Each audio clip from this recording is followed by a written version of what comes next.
Hi, I'm Stephen. And I'm Pat, and our friends call us Pat and Steve. Pat and Steve. You go first, Mom and Dad. My mother was a very Southern Baptist, and my father was an equally Southern Irish Catholic. My parents are Republicans. They are very nice people, but they are Republicans. Where did you grow up?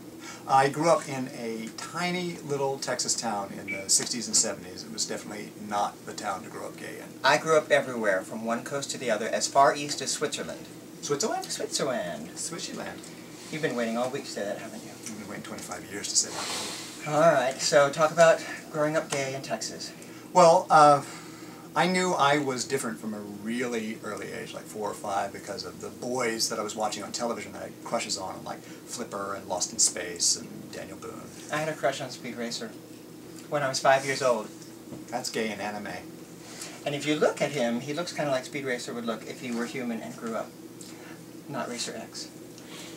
Now, growing up gay in Texas, there had to be some bullying. Yeah, I got teased and bullied a lot. I got called queer. That was a big one in the 60s, and homo. Sissy. Faggot.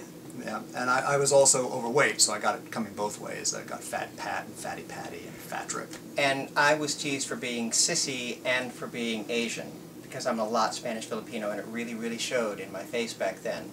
So it was really, really fun. You got some spiritual abuse. Yeah, I got a lot of spiritual abuse because my family was very religious. We attended both the Catholic and the Baptist church. So I spent a lot of time convinced I was going to hell and trying to change myself from homosexual to heterosexual.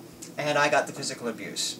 I'm the one that got beat up and shoved into lockers, and I didn't get my head shoved in toilets, but, you know, it is what it is. When I was 13, I had my first suicide attempt. The details are unimportant. What is important is that it didn't work. I had 2 more. The last one was when I was 19. It almost worked. But they found me, and I went into therapy, and my mother and father stood by me, and a year later, I met you.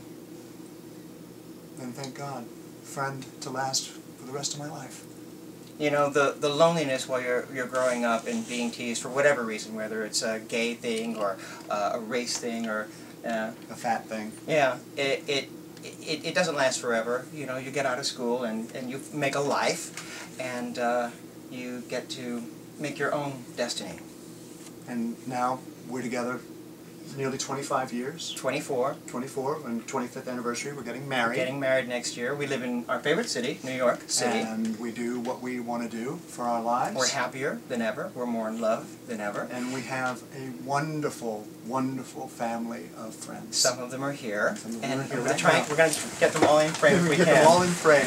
Some of them are working, but this is a lot of them. This is our family. This is our chosen family. Our kinfolk live out there, and we see them when we can, but these are the people that we live with every day.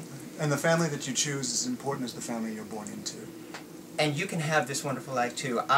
We wouldn't have this if one of my suicide attempts had worked.